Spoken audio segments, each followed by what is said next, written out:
अस्सलाम वालेकुम, गुल मुस्तफ़ा इज़ हियर। अपनी इंग्लिश लिटरेचर की वीडियोस के सिलसिले की आज की इस किस्त में हम बात करेंगे रोमांटिसिज्म पर। इसमें हम इसका हिस्टोरिकल बैकग्राउंड देखेंगे, लिटरेरी फीचर्स के बारे में हम बात करेंगे और मेजर राइटर्स और उनके काम को देखेंगे। अब ये एज जो है 1798 से 1837 तक जारी रहती है। इसमें हम इंडस्ट्रियल रेवोल्यूशन पे बात करेंगे, अमेरिकन इंडिपेंडेंस आ जाती है, इसमें फ्रेंच रेवोल्यूशन है, तीन चीज़ें इसमें आएंगी।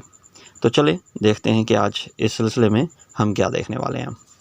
रोमांटिक एज 1798 AD से 1837 तक रिटर्न टू नेचर है, यानी कि नेचर की तरफ वापसी होती है राइटर्स की। Highly influenced by the ideas of French revolution. The aim of French Revolution was to overthrow monarchy. Romantic age poets like Wordsworth and Coleridge supported the idea of French Revolution, such as freedom of an individual. Historical background में अगर हम देखें तो European वार है। England and France engaged in war at the end of 18th century. The enmity continued till 1815. At the end, there was the extinction of the French Republic, rise and fall of the power of Napoleon, and restoration of the Bourbon dynasty. That's how the French Revolution came to an end. Social conditions. The end of the long war between England and France resulted in low wages. ये जो जंग है, जिस तरह हम देखते हैं जंगों में क्या होता है, टैक्सेशन बढ़ा दी गई ताकि जंगी अखराजात पूरे किए जा सकें, बेरोज़गारी बढ़ जाती है, लो वेजेस होते हैं। The massacre of Peterloo and riots over the Reform Bill of 1832 resulted in chaos. तो ये सारे मसाइल उस वक्त हो रहे थे। लिटरेरी फीचर्स में अगर हम देखें तो simple and plain language was used, बहुत ही आसान।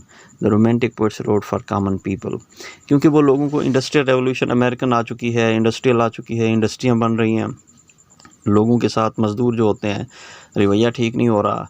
तो फिर क्या किया गया कि ऐसी ज़बान, शायर जो हैं उस दौर के, उन्होंने सोचा कि भाई हम कुछ ऐसा लिखें कि लोगों को नेचर की तरफ लेके जाएं, लोगों के अंदर इंसानियत के जज्बे को फिर से उभारें। तो आम लोगों के लिए लिखने के लिए उन्होंने ज़बान भी बहुत ही आसान इस्तेमाल करना शुरू की। Feelings and emotions gain the centre stage. The romantic age was a revolt against the logic and rationalism of the enlightenment age. Emphasis on nature. The Romantic age poets idealized a rural life. They believed that nature was a place of spiritual truth and beauty. Number 4 पे आएगा जी, imagination was celebrated. You can find supernatural elements. अब उन्होंने अपनी writings में लोगों की दिलचस्पी के लिए supernatural elements डाले।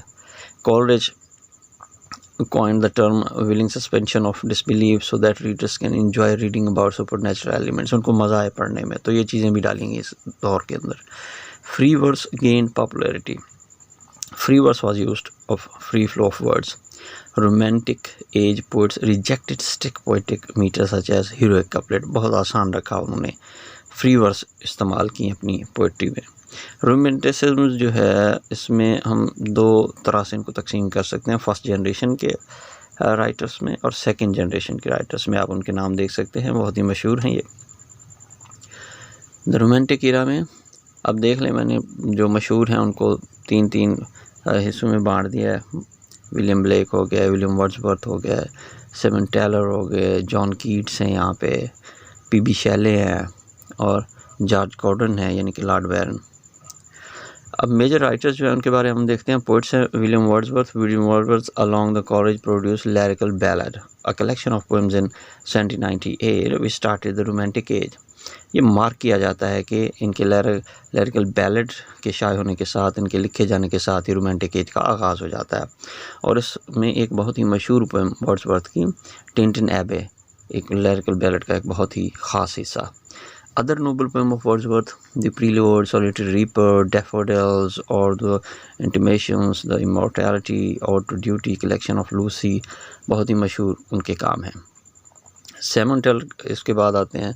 Samuel Taylor Coleridge जो है, most notable poems of Coleridge in the lyrical ballad is a rhyme of the ancient mariner. Notable poems of the Coleridge, कुबला Khan इसके अलावा हैं, क्रिस्टेबल हैं, फ्रॉस्ट एट मिडनाइट हैं, डिजेक्शन है एंड ओड। उसके बाद बारी आती है जी लॉर्ड बैरन की। नोटेबल पोएम्स इसकी अगर हम देखें तो चाइल्ड हेरोल्ड्स, पिलग्रिमेज है, बेपो है, द विजन ऑफ जजमेंट है और डॉन जुआन है।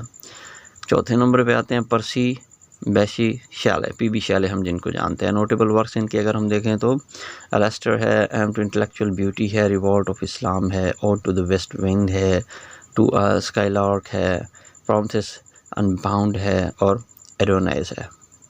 इसके बाद जॉन कीट्स की बारी आती है जी। नोटेबल वर्क्स में Endymion, Hyperion, ode to autumn, ode and grecian urn, ode to a nightingale, the eve of saint Agnes, ये इनके मशहूर काम हैं। नॉवलिस्ट की अगर हम बात करें तो जैन ऑस्टन, उनका मशहूर काम अगर हम देखें तो sense and sensibility, pride and prejudice, Emma है, मैन्सफील्ड पार्क है, नॉर्थिंग्रैबे है, परसुएशन है। सर वॉल्ट स्कॉट को अगर हम देखें तो ही रोड हिस्टोरिकल नावल्स, अपने तारीखी नावल से जाने जाते हैं। Waverley, heart of Midlothian, pride of Lammermoor और इवानहो। इसके बाद बारी आती है जी मैरी शैले की।